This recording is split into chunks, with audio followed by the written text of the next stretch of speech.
Nel sollevamento dei carichi, ad esempio tramite gru o carroponti, le funi metalliche, le catene e gli accessori di imbracatura rappresentano un elemento critico per la sicurezza. Un'imbracatura inadeguata o danneggiata può provocare la caduta del carico, con conseguenze potenzialmente gravi per persone e strutture. Per questo motivo, la verifica della loro integrità deve essere oggetto di una specifica procedura aziendale. In Italia, il decreto legislativo 81 del 2008 impone alle aziende di garantire la sicurezza delle attrezzature di sollevamento. La legge richiede che siano conformi ai requisiti di sicurezza, mantenute efficienti, controllate da personale competente e utilizzate solo da lavoratori adeguatamente formati. Ma con quale periodicità devono essere verificate funi e catene?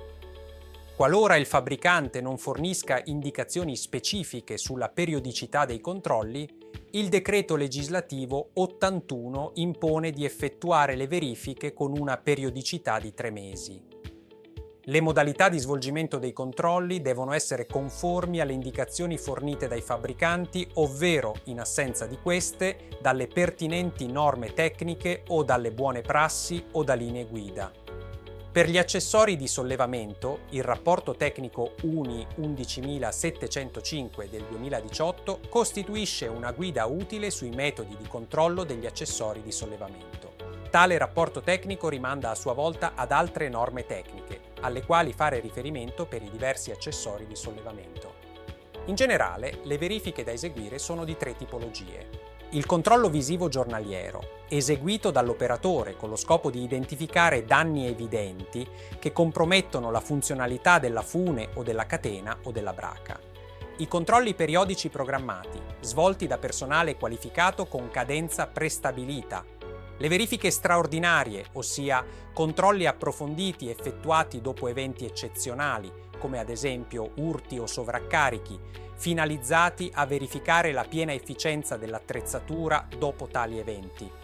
Ovviamente l'efficacia delle verifiche dipende dalla competenza e formazione degli operatori incaricati.